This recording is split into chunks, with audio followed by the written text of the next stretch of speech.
હે એવરીવન, રચસ કિચનમાં તમારા બધાનું સ્વાગત છે. અને આજે હું બનાવવાની છું ઉત્તપમ. ઉત્તપમ બનાવવા માટે મેં અહીંયા લઈ લીધું છે 1 વાટકી જેટલી સૂજી, અડધી વાટકી જેટલું દહીં, 1 શિમલા મિર્ચ, 1 ટામેટું અને 2 નાની સાઈઝની ડુંગળી લઈ લીધી છે અને મોટું બાઉલ લઈ લીધું છે. સૂજીને આપણે બાઉલની અંદર એડ કરી દઈશું. સૂજી એડ થઈ ગયા પછી આપણે તેની અંદર એડ કરી દેવાનું છે દહીં. તમારી પાસે દહીં ના હોય તો તમે દહીંની જગ્યાએ છાશનો ઉપયોગ પણ કરી શકો છો. હવે દહીં આપણે એડ થઈ ગયા પછી આપણે તેને સારી રીતે મિક્સ કરી લઈશું. અને મિક્સ થઈ ગયા પછી આપણે તેની અંદર 2 થી 3 ચમચી જેટલું પાણી એડ કરવાનું છે. વધારે પાણી ના પડે તેનું ખાસ ધ્યાન રાખવાનું છે, નહીં તો આપણું બેટર ઢીલું પણ થઈ શકે છે. અહીંયા 2 ચમચી જેટલું મેં પાણી એડ કરી દીધું છે. હવે આપણે તેને સારી રીતે મિક્સ કરી લઈશું. મિક્સ થઈ ગયા પછી આપણે 15 થી 20 મિનિટ માટે તેને ઢાંકીને મૂકી દઈશું.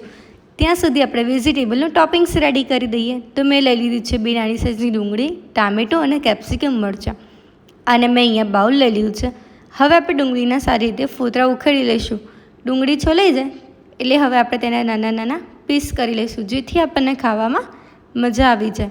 ડુંગળીના પીસ થઈ ગયા પછી આપણે એ જ રીતે કેપ્સિકમ મરચાંના પણ નાના નાના પીસ કરી લઈશું. હવે આપણે એ જ રીતે ટામેટાના પણ નાના નાના પીસ કરી લેવાના છે, જેથી આપણા વેજીટેબલ બધી સારી રીતે બોઇલ થઈ જાય. તો તમે જોશો તો અહીંયા ટામેટાના પણ મેં નાના નાના પીસ કરી લીધા છે. હવે આપણે લઈ લઈશું 1 આદુનો નાનો ટુકડો અને 2 લીલા મરચાં. હવે આપણે તેને ખાંડી લઈશું અને તમે મિક્સર ગ્રાઇન્ડર પર કરી શકો છો. મારે અહીંયા મસ્ત આદુ મરચાંની પેસ્ટ રેડી થઈ ગઈ છે. હવે આપણે બાઉલની અંદર એડ કરી દઈશું. તો અહીંયા મારા ટામેટાં, કેપ્સિકમ મરચાં, આદુ મરચાંની પેસ્ટ, મીઠો લીમડો અને ડુંગળીના નાના નાના કટ કરી લીધા છે. અહીંયા મેં એક મોટું બાઉલ લઈ લીધું છે. બાઉલની અંદર આપણે એડ કરીશું કેપ્સિકમ મરચાં, ટામેટાં, ડુંગળી, આદુ મરચાંની પેસ્ટ અને મીઠો લીમડો. તમે મીઠો લીમડો સ્કીપ પણ કરી શકો છો, પણ ટેસ્ટ સારો લાગે છે. હવે આપણે તેને સારી રીતે મિક્સ કરી લઈશું.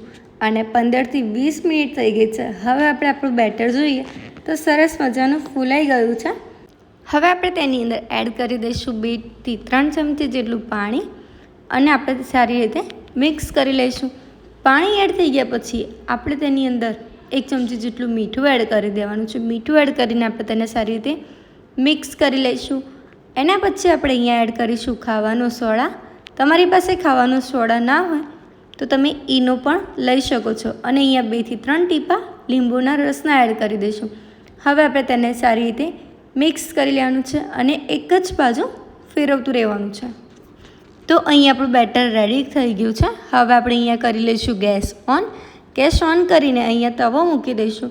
તવો મૂકીને તેને મીડિયમ ગેસની ફ્લેમ ઉપર ગરમ થવા દઈશું.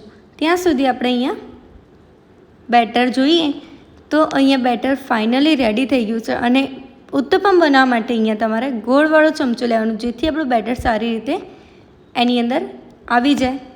તો અહીંયા મસ્ત તવો ગરમ થઈ ગયો છે. આપણે તેની ઉપર તેલ એડ કરી દઈશું.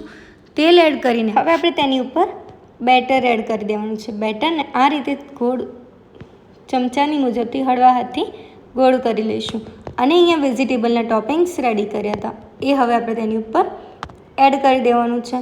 એડ થઈ ગયા પછી આપણે તેની ઉપર લાલ મરચું પાવડર એડ કરી દઈશું. લાલ મરચું પાવડરની જગ્યાએ તમે ચાટ મસાલો પણ એડ કરી શકો છો. હવે આપણે સાઈડની ફરતે તેલ એડ કરી દઈશું અને ધીમા ગેસની આંચ ઉપર તેને થવા દઈશું.